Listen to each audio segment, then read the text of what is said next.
Reestreando no comando da Ponte Preta, Felipe Moreira voltou à beira do gramado após 3 anos. Porém, dessa vez um pouco diferente, sem a presença da torcida. Resultado de uma punição sofrida após briga entre torcedores da Ponte e do Vasco no ano passado. Bola rolando e quem chegou levando perigo foram os visitantes. Embalada, a equipe do Criciúma foi para cima e criou a primeira chance logo aos 6 minutos. O Criciúma seguia na pressão. Cristóvão recebeu uma bola na ala direita, passou para Marquinhos Gabriel, que com muita categoria cruzou na medida para Marcelo Hermes abrir o placar de cabeça aos 11 minutos.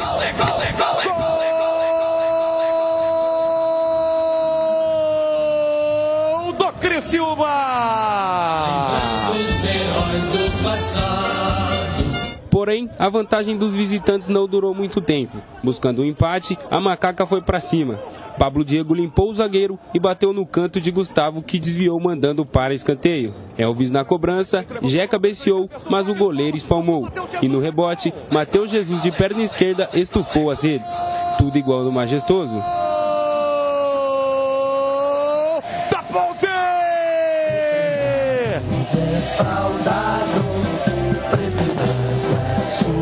Matheus Jesus tem a fim de estampada na camisa. Buscando a virada, Mailton fez jogada individual pela esquerda, driblou o marcador, mas bateu para fora. A resposta do Criciúma veio após falha de Pablo Diego.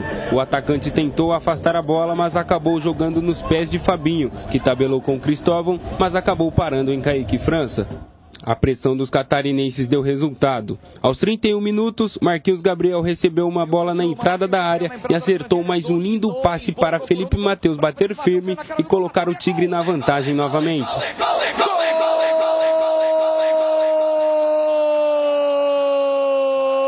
Gol do Criciúma! Antes do intervalo, a Ponte ainda chegou mais uma vez com Pablo Diego, agora de cabeça, mas sem sucesso. Buscando uma reação, Felipe Moreira mexeu no time. O jovem Felipinho entrou no lugar de Mailton. Com 2 minutos do segundo tempo, Jé ganhou a disputa no corpo com o zagueiro, roubou a bola, invadiu a área e na tentativa de sofrer um pênalti, se jogou para cima da marcação. Porém, acabou levando cartão amarelo por simulação. Pouco tempo mais tarde, Pablo Diego cruzou para Jé, que subiu sozinho para cabecear, mas acabou parando no travessão.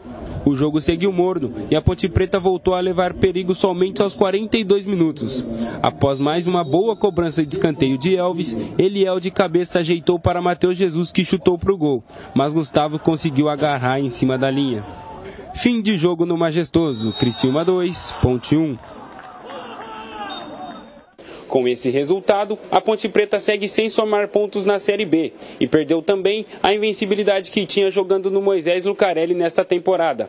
Agora, Felipe Moreira terá a semana livre para treinar a equipe antes do duelo contra a Chapecoense no próximo sábado, fora de casa. É difícil a gente falar de tempo da Ponte ter minha cara. Primeiro é que eu acho que a Ponte ela tem a cara dela, né? É um time aguerrido, a torcida cobra isso. É um time que busca o gol a todo momento, né? É um time que há uma pegada, exigência de transpiração, de ter esse passe, de ter volume ofensivo. Então acho que a Ponte ela tem que trabalhar sempre com a identidade dela. Lógico que eu tenho minhas características, cobro alguns comportamentos, isso daí vocês vão ver ao longo do trabalho para vocês julgarem. Durante a entrevista coletiva, o presidente Marco Eberlin pediu a palavra e garantiu a permanência de Felipe Moreira no comando da equipe, pelo menos até o próximo duelo contra a Chapecoense. O Felipe tem continuidade no trabalho, gostei principalmente do segundo tempo da Ponte. Essa pergunta não precisa ser feita para o treinador, não. Aliás, eu confio demais nele, demais no trabalho dele. Vamos com tranquilidade, é lógico, sem essa letargia que o futebol não pode ter, mas o Felipe tem total confiança do Marco Eberlin. Ele vai para a Chapecoense, então? Perfeitamente, e eu não procurei nenhum treinador, porque os bons treinadores do futebol brasileiro estão empregados. E eu tenho um grande treinador aqui em casa. Rebote do goleiro. Foi o escanteio cobrado pelo Elvis Batista. O Jé cabeceia, o goleiro faz uma grande defesa, mas aí o Matheus Jesus, queima a roupa praticamente ali dentro da pequena área. Cabeceio do Jé, defesa do goleiro, e o Matheus Jesus de primeira mandou para as redes.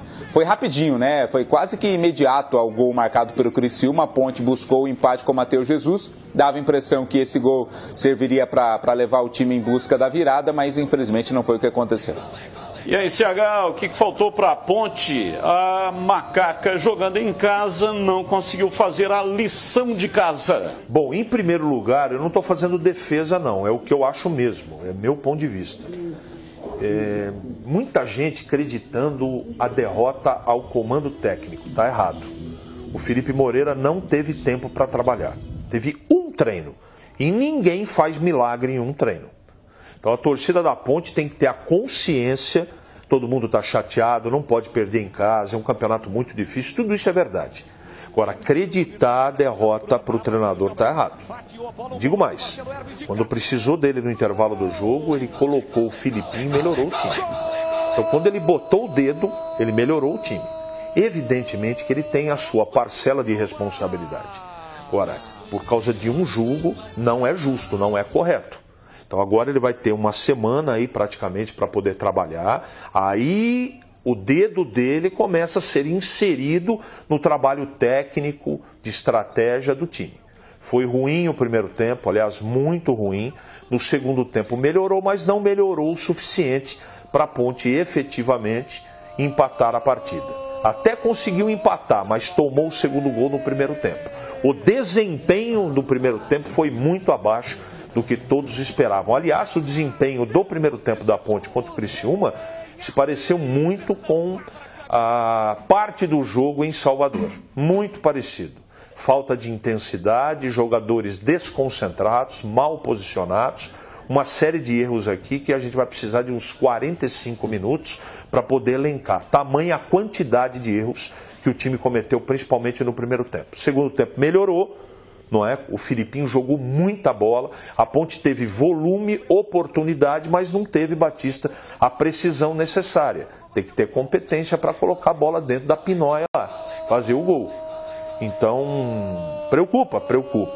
Mas veja a liberdade do Marquinhos Gabriel em todos os lances de perigo proporcionados pelo Criciúma. O meio campo estava acéfalo. Completamente acéfalo. Segundo tempo reposicionou, mas não conseguiu empatar. Uma pena. Mas a Ponte de novo jogou mal. Agora, Vladimir Catarino, tenho certeza que o Felipe Moreira agiu corretamente. Porque ele caiu no colo dele, né? De repente ele teve que virar treinador porque intempestivamente o Hélio dos Anjos foi embora. Aí o cara vai fazer o quê? Vai ser aloprado, vai chegar mudando tudo, tirando aquilo que tinha sido feito até então para a estreia, né, que era a base do Campeonato Paulista da Série 2 e que estreou no Campeonato Brasileiro, embora tenha sido derrotado contra o Vitória. Então não dá para mudar da noite para o dia o time.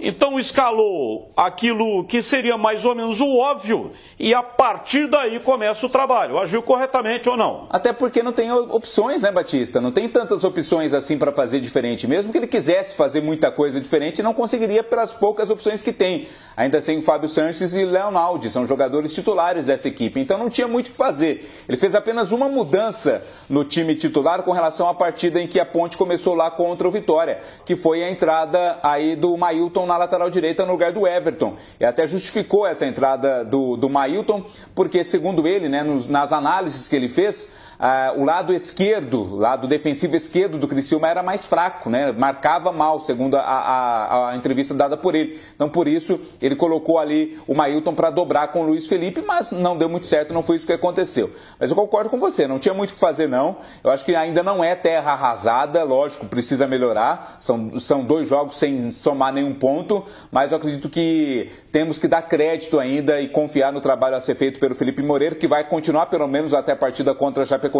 O presidente Eberlin entrou lá durante a entrevista coletiva para confirmar essa informação de que o Felipe vai ser o técnico da Ponte Preta pelo menos nesta semana e na partida do próximo sábado. Claro, precisa melhorar sim, mas eu ainda não defendo a tese de terra arrasada não, Batista. Aliás, como é que foi isso? O Vladimir, você estava lá, né? Nós vimos aqui na imagem, dentro da sala de imprensa, e aí o presidente, de repente, apareceu do nada. Não, foi interessante, Batista, porque antes da entrevista coletiva começar, O Eberlin, ele entrou lá naquela portinha de acesso do vestiário para a sala de imprensa, colocou o rosto lá, a cabeça lá, cumprimentou os repórteres, mas não sentou-se à mesa. Depois ele foi lá para trás, lá onde ficam os cinegrafistas, onde fica a porta de entrada da sala de imprensa. E a gente nem tinha percebido que ele estava lá. Mas aí quando foi feita a pergunta ao técnico Felipe Moreira se ele permaneceria, se ele achava que seria efetivado, essa foi a pergunta, se ele achava que seria efetivado como técnico, o próprio presidente entrou lá no meio, pediu o microfone para dizer que não, que o Felipe era técnico de confiança dele, era um profissional que ele confiava e permaneceria na sequência aí da temporada e da participação da Ponte na Série B. Foi muito diferente, porque a impressão que deu para quem estava ouvindo é de que o Eberlin estaria na mesa lá ao lado do Felipe. Não estava na mesa, não, estava lá atrás, acompanhando a entrevista, e quando foi feita essa pergunta, ele aproveitou para responder. Aliás, esses dias, né, nós mostramos aqui, lá numa entrevista coletiva no Estádio Brinco de Ouro, o ex-presidente Ricardo Moisés estava junto com os repórteres e fez uma pergunta. Ele fez pergunta. Você estava lá, né? Ele fez uma pergunta. Agora o presidente da Ponte também entra na entrevista coletiva. Ou seja, o negócio está ficando diferente, não é? O presidente do Guarani entrou na entrevista do Regis, né? Quando o Regis deu a entrevista coletiva, o presidente ele acabou entrando também. Agora o presidente da Ponte Preta, né? É lógico que a gente pede aí, a gente cobra sempre a participação mais efetiva dos dirigentes, mas não precisa chegar tanto também, né? O CH já projetando a partida contra a Chapecoense, sábado, 5 da tarde, lá em Chapecó. Jogo difícil, complicado, mas pelo menos o Felipe Moreira terá uma semana para trabalhar o time.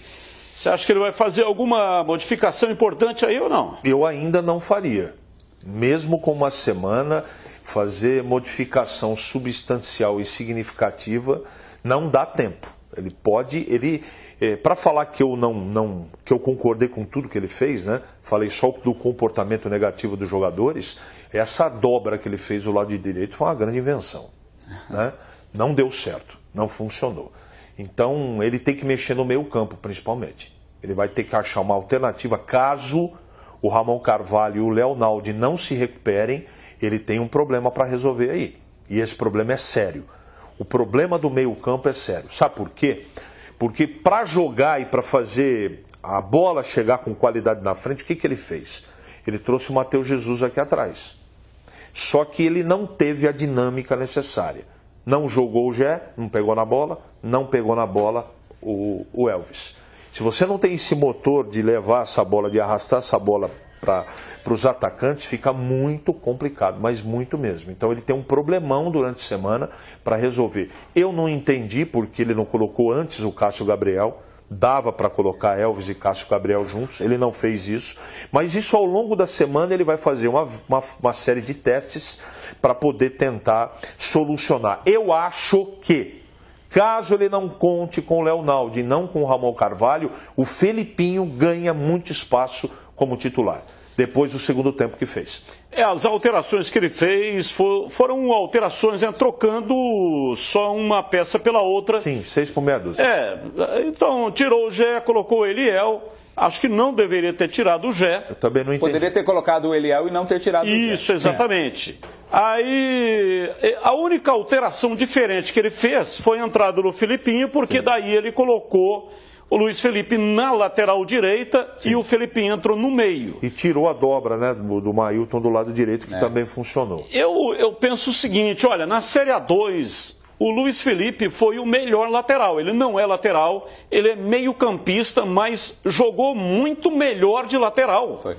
Assim como o Arthur está jogando muito bem de quarto zagueiro em lateral esquerdo. Então, gente, por que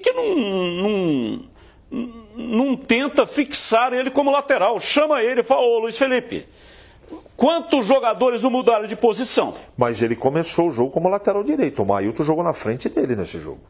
Então não dá para discutir, falar, o treinador mudou ele. Dobra, não dá certo. Não dá certo, isso tá aí, certo, né? tá certo. Na época do Apodi e tal. Concordo com você. Eu estou dizendo, fixa ele como lateral direito. Luiz Felipe, você vai ser lateral direito. Mas isso vai acontecer. E coloca o meio-campista mesmo, para poder fazer o trabalho de meio, como o caso do Felipinho. Batista, o time não melhorou. Porque no segundo tempo. Tem outro lateral melhor do que o Luiz Felipe. Vai Mesmo jogar ele não sendo lateral de origem, no elenco da Ponte não tem outro lateral direito melhor do que o Luiz Felipe. Não tem erro. Esse aí não é o problema. Eu acho que durante a semana pode pintar um zagueiro novo aí, para o Arthur voltar para a lateral esquerda. Aliás, o lado esquerdo da Ponte está doente. O Júnior Tavares não consegue engatar uma partida boa e na frente dele o Pablo Diego está jogando mal. Depois da partida contra o Comercial em Ribeirão Preto, que ele foi expulso, sumiu o futebol dele. Já está merecendo um banquinho de reservas.